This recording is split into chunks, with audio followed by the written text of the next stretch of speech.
आप लोग देख रहे हो कि इंडियन हिस्ट्री का एक और सोर्स है जहाँ से मैंने अपना प्रिपरेशन शुरू करा था, जहाँ से मैंने पढ़ा था, क्योंकि मुझे पहले नॉन टेक कुछ भी नहीं आता था। अब मैं धीरे धीरे पढ़ा, इसको अच्छे से कवर करा और कोशिश करा कि जितने पॉइंट है जो भी ऑब्जेक्टिव पेपर में पूछे जाते हैं वो कवर हो जाए। तो देखो इंडियन हिस्ट्री में हम लोगों ने, मैंने इससे भी पूरा इसको भी कंप्लीट करा।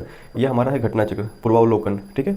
इंडियन हिस्ट्री दिख रहा होगा आपको, चैप्टर वाइज रिवीजन भी करने का। इसमें क्या बहुत अच्छा बुक है ये, और इसमें हमारा जो है प्रीवियस ईयर दिया हुआ है, जो भी सिविल सर्विसेज हैं स्टेट वाले या फिर आपको यूपीएससी वाले, तो वो हमारे यहाँ पे 1 नंबर वाले जो है दिए हुए हैं। तो चलो इसको हम शुरू करते हैं। देखो इसमें भी हमारा, देखो इसको आप लोग देख रहे हो, इसको पढ़ने का सबसे बेहतर तरीका क्या है। देखो एंशिएंट हिस्ट्री जो है हमारा यहाँ से दिया हुआ है। देखो यहाँ पे पर आपको दिख रहा होगा, ये सब चीज़ें मैंने यहाँ से भी कवर करा है, बहुत सारी चीज़ें। जैसे मैं चैप्टर वाइज दिखाना चाहता हूँ तो आपको देख रहे हो, देखो दिख रहा है आपको, यहाँ पे अंडरलाइन किया हुआ है। देखो इसका जो है ना खासियत क्या है, मैं आपको थोड़ी देर में बता रहा हूँ। इस बुक का जो है ना खासियत क्या है वो आपको देखने को मिलेगा तुरंत। देखो इस बुक का सबसे बड़ी खासियत क्या है कि यहाँ पे जो है ना कुछ कंटेंट दिया हुआ है जो कि आप या चाहोगे तो यहाँ से कवर कर सकते हो। दिख रहा होगा आपको यहाँ पे, जैसे इंडस वैली सिविलाइजेशन, यहाँ पे आपको पूरा थ्योरी दिया हुआ है। आप एक बार यहाँ पे देख लिए, ठीक है, एक बार यहाँ पे अच्छे से देख लिए। उसके बाद से क्या होगा ना कि एक बार देखने के बाद जो है आप यहाँ पे ऑब्जेक्टिव क्वेश्चन दिया हुआ है, जैसे देखो जैसे यहाँ पे दिया हुआ है, तो आप एक बार यहाँ पे देखो पढ़े ना, यहाँ पे इसके बारे में कुछ स्टेटमेंट भी दिया हुआ है, तो आपको बहुत ही फायदा होगा पेपर में। आपको 2-3 बार रिवीजन का मौका मिल जाएगा इसमें। ये मैंने यहाँ से कवर करा था, ठीक है, दिख रहा है ये। उसके बाद से हम लोग मेन इसमें जो है, हमारा मेन इसमें जो कवर है वो मेडिवल हिस्ट्री से। जैसे मैं यहाँ पे दिखा रहा हूँ, एक बहुत इंपॉर्टेंट चीज़ दिखा रहा हूँ, आप देखोगे कि सर ऐसे पूरा कवर हो जाता है, आपको बहुत ही ज़्यादा दिमाग लगाने की जरूरत नहीं पड़ता है कुछ। कैसे इसको हम लोग पढ़ेंगे, जैसे दिल्ली सल्तनत हम लोग पढ़ रहे थे, तो मान लो आप लोग कि हम लोग स्लैब डायनेस्टी से पढ़ना शुरू करें, तो इसमें हम लोग पढ़े कि कुतुबुद्दीन ऐबक के बारे में। कुतुबुद्दीन ऐबक के बारे में कुछ पॉइंट आपको दिख रहा है, यहाँ पे पढ़ लिए। जो कुछ भी था पॉइंट यहाँ पे अंडरलाइन कर लिए, इंपॉर्टेंट बलवन वलवन के बारे में जो कुछ भी था। अब जो आते हैं ऑब्जेक्टिव क्वेश्चन के ऊपर, देखो सबसे पहले क्वेश्चन पूछा कि who was the founder of slab dynasty. तो आप पहले भी पढ़े वहाँ पे कि हमारा कुतुबुद्दीन ऐबक है। यहाँ पे भी देखो कुतुबुद्दीन ऐबक दिख गया, तो आपको यहाँ पे रिमाइंडर हो जाएगा, ठीक है। उसके बाद यहाँ पे उसके बारे में कुछ और लिखा होता है, यहाँ पे भी पढ़ लोगे तो आपको फिर याद आ जाएगा। फिर देखो यहाँ पे लिखा हुआ है कि यहाँ पे who was the first ruler of slab dynasty. Same question देखो 2 टाइप से पूछा गया है, तो यहाँ पे भी हमारा क्या होगा, कुतुबुद्दीन ऐबक होगा। तो फायदा क्या है ये बुक पढ़ने से कि आपका जो है थ्योरी के साथ साथ ऑब्जेक्टिव पेपर का किस टाइप से क्वेश्चन फ्रेम होता है वो भी आपको पता चल जाता है, ठीक है। यहाँ पे लिखा कि व्हाट इज ढाई का चोपड़ा, तो ये सॉरी चोपड़ा, तो आपको एक एक चीज़ क्लियर होते चला जाएगा, बहुत आपको दिमाग लगाने की जरूरत नहीं। जैसे खिलजी के बारे में, खिलजी के बारे में इंपॉर्टेंट पॉइंट दिया हुआ, देखो जलालुद्दीन खिलजी हमारा स्टेब्लिश किए 1290 में, ठीक है। फर्स्ट तुर्की सल्तनत ऑफ दिल्ली थे वो, अमीरत तुजुक भी बोला जाता है उनको, टाइटल ऑफ सिकंदर सानी भी उनको मिला था। तो ये सब चीज़ हम लोगों ने पढ़ लिया। अब यहाँ पे आओगे ना तो ऑब्जेक्टिव क्वेश्चन देखोगे तो देखो ये हमारा जो है यूपीपीसीएस बीपीएससी में पूछा हुआ है, एमपीपीसी में पूछा हुआ है, जो कि आप देखने के साथ टिक कर दोगे। अगर आप कुछ नहीं पता है तो आप बस सिर्फ ये भी बुक पढ़ लोगे तो आपका एक मैपिंग तैयार हो जाएगा। देख रहे हो आप लोग यहाँ पे मैंने सबको अंडरलाइन कर लिया। मैं 2 तरीके से पढ़ा था, पहले क्या करता कि पहले सिर्फ ऑब्जेक्टिव पढ़ लिया था नोट्स पढ़ने के बाद, तो वहाँ से भी हो जा रहा था। अगर फिर मैं क्या किया कि इसका थ्योरी वाला पार्ट भी कवर करके और ऑब्जेक्टिव टिक कर लिया, तो वहाँ पे मुझे 2-2 बार जो है मिल जा रहा था पढ़ने के लिए, तो मेरा और ये अच्छा हो रहा था, दिमाग में बैठ जाएगा आपको। एक बार देखो यहाँ पे जो है भक्ति एंड सूफी मूवमेंट के बारे में पढ़े, यहाँ पे पूरा पॉइंट नोट डाउन कर लिया। उसके बाद से जो है ना देख रहे आप लोग कि कितने अच्छे से यहाँ पे कवर हो जाएगा, कुछ करना ही नहीं इसमें, बहुत आसानी से कवर हो जाएगा, ठीक है। दिख रहा है आपको ये सब चीज़ हमारा, कोई इसमें दिक्कत नहीं है। जैसे हम लोग यहाँ पे ईस्ट इंडिया कंपनी के बारे में पढ़े, तो यहाँ पे देखो यहाँ पे सब कुछ लिखा हुआ है, आपको एक बार पढ़ लिया कि हमारा Murshid Quli Khan was the first, was the last governor of Bengal, हुआ मुगल किंग। तो यहाँ पे देखो, यहाँ पे पढ़ लिया, यहाँ पे देखोगे तो सेम टाइप का सवाल मिलेगा। तो आपको क्या होगा कि आपको थ्योरी के साथ साथ ऑब्जेक्टिव किस स्टेप से फ्रेम होता है वो भी आपको समझ में आने लगेगा। तो इस बुक का ही फायदा है, बहुत ही मतलब एक बेसिक से पढ़ने के लिए बहुत अच्छा बुक है ये। तो पूरा पढ़ लेते हो तो आपको मैप बन जाएगा, पूरा मतलब दिमाग के अंदर मैप बन जाएगा, आप फटाफट टिक करोगे और ये पता चलेगा आपको कि किस टाइप से क्वेश्चन फ्रेम होता है। देख लो, तो मैंने तो पहले अपना जो है नोट्स वहाँ वाला पढ़ा था, जो मैंने भी थोड़ी देर पहले नोट्स लिखा है उसको कवर किया। उसके बाद मैं यहाँ से कवर कर रहा था, दिख रहा है आप लोगों को डेवलपमेंट अपने सेम वैसे ही, कुछ नहीं करना है। और ये जो नोट्स है मेरा वो भी पूरा पॉइंट ऑफ व्यू से है। इंडियन नेशनल कांग्रेस के बारे में देखो यहाँ पे लिखा हुआ है कि हमारा कब कहाँ पे कौन सा सेशन हुआ था, किसने पार्टिसिपेट किया, किसमें क्या रिफॉर्म हुआ, ये सब चीज़ें जो यहाँ पे दिख रही है, ठीक है। यहाँ पे एक इंपॉर्टेंट टॉपिक और इसमें मॉडरेट एंड एक्सट्रीमिस्ट इन कांग्रेस। तो यहाँ पे देखो लिखा हुआ है कि हमारा जो है मॉडरेट कौन कौन से थे, यानी कि बाहरी कौन कौन से थे, और अंदर वाले कौन कौन से थे। कांग्रेस में 2 पार्ट में कांग्रेस जो है ना ब्रेक कर गया था। ये सब पूछा जाता है आपसे ऑब्जेक्टिव क्वेश्चन में। सारे सवाल जो है ना यूपीपीसीएस का, एमपीपीसीएस का, बीपीएससी का, और फिर आपको दिख रहा होगा कि उसी का सवाल यहाँ पे पूछा हुआ है। और मैंने एक चीज़ यहाँ पे कवर किया था, फॉर्मेशन ऑफ मुस्लिम लीग के बारे में। देखो यहाँ पे क्या है कि टॉपिक देखिए उसके ऊपर जो भी सवाल फ्रेम होता है वो दे दिया है, तो आपको अच्छे से जो है ना कवर होता जाएगा, इसमें कोई डाउट की बात नहीं है। लखनऊ सेशन जो हुआ था, जिसके लखनऊ पैक्ट भी बोला जाता है, तो ये चीज़ भी बहुत इंपॉर्टेंट है, बार बार पूछा जाता है कि लखनऊ पैक्ट में क्या हुआ था। होम रूल लीग मूवमेंट के बारे में भी आपको पता होना चाहिए। गांधी जी के बारे में दिख रहा है आपको, तो मैंने यहाँ पे जितना हो सकता है मेरे से मैंने कवर करने की कोशिश करा था, और कुछ हद तक मेरा कवर भी हो गया था। मतलब इतना था कि आपको ये नहीं होगा कि नहीं समझ में आ रहा है सर कि मेरा क्या सवाल मिल रहा है, नहीं समझ में आ रहा। एकदम स्टार्टिंग फेज के लिए बहुत ही अच्छा बुक है ये सब, ठीक है। ये दिख रहा है आपको, चलो साइमन कमीशन में कब हुआ, किस कौन आया, किस, ये सब चीज़ दिया हुआ है। यहाँ पे एक पॉइंट दे दिया सब, उसके बाद से जो है ना आप ऑब्जेक्टिव कवर कर लो, कुछ नहीं करना है। यहाँ पे सारे पॉइंट दिए हुए हैं, आप ऑब्जेक्टिव कवर कर लो, ठीक है। देखो यहाँ पे हमारा दिया हुआ है सिविल डिसओबीडियंस मूवमेंट के बारे में दिया हुआ है, गांधी इरविन पैक्ट के बारे में दिया हुआ है, बहुत इंपॉर्टेंट है। सारे इंपॉर्टेंट पॉइंट, कराची सेशन के बारे में दिया हुआ है, सब इंपॉर्टेंट टॉपिक के ऊपर जो है ना थ्योरी दे करके और सवाल पूछा गया कि देखो यहाँ पे दिख रहा है आपको कि हमारा कॉमनल अवार्ड किसको मिला, पूना पैक्ट क्या होता है, ठीक है, हमारा भीमराव अम्बेडकर क्यों गुस्सा हुआ था, सब चीज़ जो है ना फिर उनको कैसे मनाया गया, हर चीज़ दिखा हुआ है इसमें। मतलब एक आपको अगर कुछ नहीं पता है तो इसको एक बार पढ़ जाओ, देखो आपको बहुत ही ज़्यादा फ्रेम हो जाएगा कि क्वेश्चन किस टाइप से पूछा जाता है और क्या क्या इंपॉर्टेंट पढ़ना है। नहीं तो जीएस का बहुत बड़ा सिलेबस है, पढ़ते रह जाओगे, क्योंकि हम लोग को तो एग्जाम निकालने से मतलब ऑब्जेक्टिव पेपर है। सेकंड वर्ल्ड वॉर के बारे में भी दिया हुआ है, डिमांड फॉर पाकिस्तान में क्या हुआ था ये भी दिया हुआ है, इंडिविजुअल सत्याग्रह के बारे में दिया हुआ है, क्रिप्स मिशन के बारे में दिया हुआ है, क्विट इंडिया मूवमेंट के बारे में दिया हुआ है।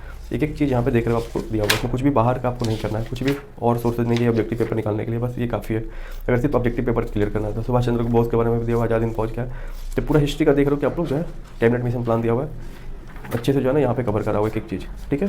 ये हमारा हो गया घटना चक्र के बारे में। फिर एक और हमारे पास बुक है, मैं उसको भी आपको दिखा रहा हूँ, आपको दिख रहा होगा, ठीक है। अभी हम लोग हिस्ट्री देखेंगे कि हम लोग जो है इतिहास कैसे कवर किए थे, जीएस पार्ट में हम लोग जो है जीएस का प्रिपरेशन कैसे करे थे कोई भी एजेई पेपर के लिए, जो कि बहुत इंपॉर्टेंट है आज के समय में, ठीक है। टेक्निकल के साथ साथ नॉन टेक पढ़ते रहना। तो चलो सबसे पहले मैं क्लास नोट्स दिखा रहा हूँ, एक टीचर से मैंने पढ़ा था, उनका ही ये क्लास नोट्स है, कैसे मैंने शुरुआत करा था। जब मेरे को हिस्ट्री कुछ थोड़ा बहुत भी नहीं आता था तब मैंने उनसे थोड़ा सा सीखा। तो देखो यहाँ पे आप लोग देख रहे होंगे कि हमारा जो है यहाँ पे दिख रहा होगा कि हमारा जो है यहाँ पे मेडिवल इंडिया से शुरू हुआ था हिस्ट्री में, इस्लाम धर्म से हम लोग पढ़ना शुरू करे थे, ठीक है। उसके बाद हम लोग जो है यहाँ पे हम लोग एक एक टॉपिक को पढ़ते गए और इसमें जो इंपॉर्टेंट पॉइंट है उसको हम लोग हाईलाइट करते गए। सबसे पहले हम लोग तुर्किस के बारे में पढ़े, गजनवी डायनेस्टी के बारे में पढ़े, देख रहे हो आप लोग यहाँ पे दिख रहा होगा आपको, ठीक है। चलो ये सब ये मेरा था, ठीक है। देखो इसमें क्या है ना कि हम लोग जो है ना इस मतलब कि शुरू से पढ़ना शुरू कर दिए थे कि हमारा 700 कुछ ईस्वी से कैसे शुरू हुआ था, जो जो जिस साल में जो भी राजा हैं, जिस भी डायनेस्टी से थे उनके बारे में हम लोग पढ़ते गए, उनके इंपॉर्टेंट क्या है। जैसे हम लोग फिरोज शाह तुगलक के बारे में पढ़े तो देखो यहाँ पे बहुत सारा पॉइंट फिरोज शाह तुगलक के बारे में लिखा हुआ है, जिसमें कुछ इंपॉर्टेंट पॉइंट है जो कि बार बार पेपर में पूछा जाता है। इसमें पूछा जाता है कि हमारा जो है किस डायनेस्टी से कब से कब तक रहे, फिर उनको सिराज हिंद भी बोला जाता है, ईस्ट ऑफ सिराज भी बोला जाता है, जजिया करेक्ट फ्रॉम ब्राह्मण इन्होंने किया था, फर्स्ट सुल्तान जो थे वो सती प्रथा को खत्म करे थे, दीवान खैरात इन्होंने शुरू किया था, दीवान उल सिफा भी इन्होंने शुरू किया था, ठीक है। ये सब इतना हमारा तुगलक के बारे में हो गया, फिरोज तुगलक के बारे में। उसके बाद हम लोग बहलोल लोदी के बारे में, मतलब जो भी जिनके भी बारे में पढ़े उनके इंपॉर्टेंट पॉइंट हम लोग पढ़ते चले गए। अब हम लोग पढ़े मुगल डायनेस्टी। यहाँ पे देखो सबसे पहले बाबर के बारे में पढ़े, बाबर ने क्या क्या करा, कहाँ पर कहाँ अटैक किया, उन बाबर के समय को हम लोग क्या बोलते हैं, ये सब चीज़ें फिर हम लोग जो है बाबर के समय में जो भी बैटल हुआ उसको हम लोग पढ़े, जो इंपॉर्टेंट पॉइंट उसको हाईलाइट करते थे चलेगा। इससे क्या होगा, रिवीजन में फायदा होगा, सारे पॉइंट नहीं पूछे जाते हैं। अब बोलोगे कि सर इसको कैसे हम लोग कंसीडर करेंगे, कौन सा पॉइंट हाईलाइट करना है, तो आप उसके लिए आप लोग जब तक ऑब्जेक्टिव क्वेश्चन नहीं देखोगे प्रीवियस ईयर, तब तक आपको समझ में नहीं आएगा कि क्या पढ़ना है, क्योंकि सारा चीज़ याद रखना मुश्किल काम है, ठीक है। चलो ये हमारा हो गया। शाहजहाँ के बारे में पढ़े हम लोगों ने। फिर हम लोग पढ़े कि हमारा डाउनफॉल कब हुआ मुगल्स का, वो हमारा कब से कब तक था, कौन कौन से उसमें हमारा रूलर हुए उनके बारे में पढ़े हम लोगों ने।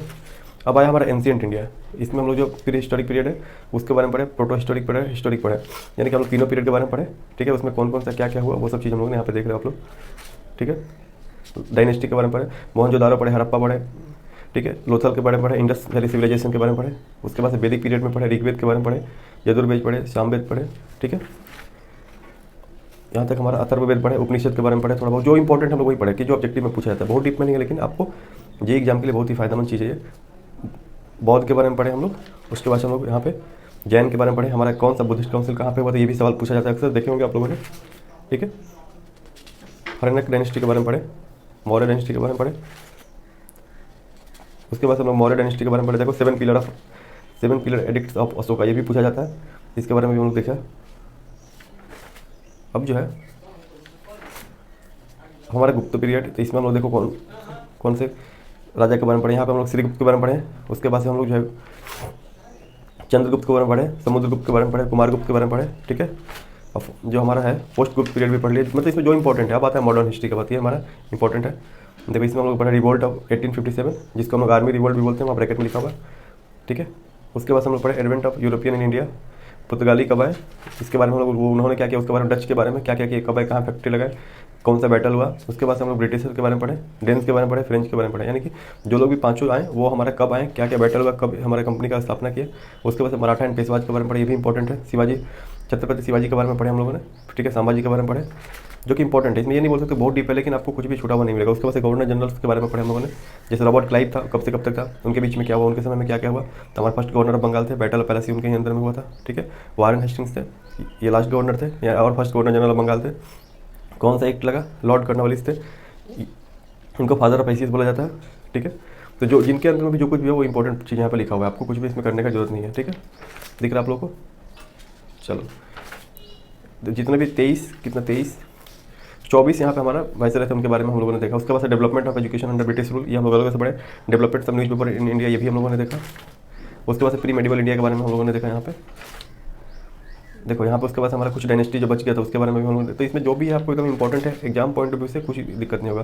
कुछ हम लोग साउथ इंडिया के बारे में पढ़े हैं, जिसमें हम लोग राष्ट्रकूट राष्ट्र के बारे में पढ़े, पल्लव डायनेस्टी के बारे में पढ़े, चोला डायनेस्टी के बारे में पढ़े, ठीक है। उसके बाद हम लोग जो है गांधी जी के बारे में लास्ट में पढ़े, मोहनदास करमचंद गांधी के बारे में जितना चीज़ था, कब वो इंग्लैंड के, कब वापस आए, किस आंदोलन में भाग लिए, वो चीज़ पढ़े। यहाँ पे देखो इंडियन नेशनल कांग्रेस का जो भी प्रेसिडेंट हुए, उसके बाद से उनके समय में क्या क्या हुआ, कौन सी जगह में प्रेसिडेंट बने, किस साल में बने, सेशन कौन सा था, वो चीज़ यहाँ पे लिखा हुआ है। ये हमारा पूरा हिस्ट्री का कंप्लीट था, जो कि हम लोग देखिए, ये हमारे नोट्स का था, ठीक है। अब मैं दिखाऊंगा और भी 2 सोर्सेज है, उससे मैंने कैसे अपना प्रिपरेशन करा था, ठीक है। तो चलो हम लोग वो वाला पार्ट भी कवर करते हैं।